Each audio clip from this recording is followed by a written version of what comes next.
And first of all, the museum is getting ready to display an exhibit discussing Horry County's role in the Revolutionary War. How big of a role was that? So for our size, it was a fairly small role, right? But we were an area where there was truce grounds in here. There was an encampment that helped move people who were loyalists from the area that wanted to leave down to St. Augustine, which was controlled by the British at the time. And there were a bunch of small battles that happened. So it definitely wasn't devoid of the war by any means. A lot of connections to Francis Marion in our area, and a lot going on that is smaller but still super important to the overall role of the Revolutionary War. Very, very cool. And what are some key takeaways that you hope that people get from this specific exhibit?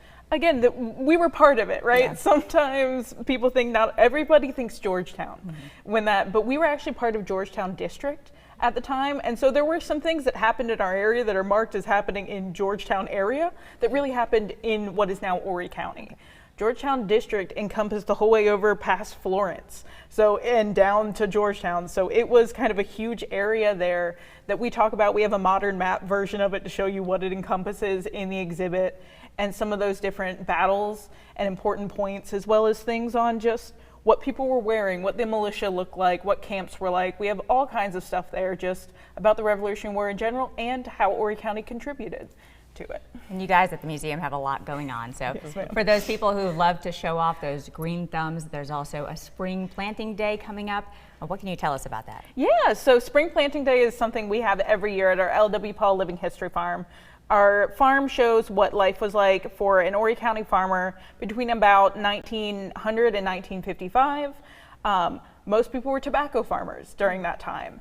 And we'll be out there hand setting tobacco, and we'll have the mules out to show how you were plowing with mule power or ox power or horsepower, and all that kind of stuff. We'll be showing how a farmer during that time was planting their fields, what kind of plants they were doing, and all kinds of stuff out there. So the Living History Farm is a great other place that we have our sister site out there.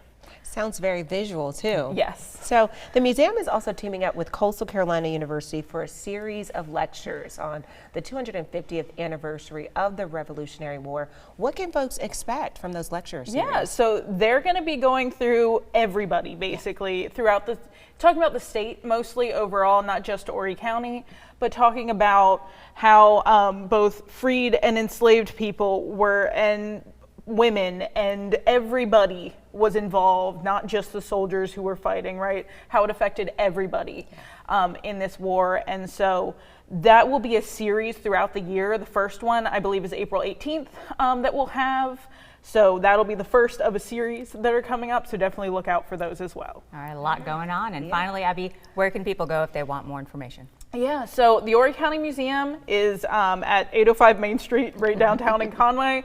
We have horrycountymuseum.org is our website. We also have a Facebook and Instagram page, both Horry County Museum, where we have everything kind of coming up. We try and do things most Saturdays at one or the other place, and so we've got tons going on throughout the year. So definitely join us. Awesome. All right, Abby, thank you so much for being here with us today. All right, Frank.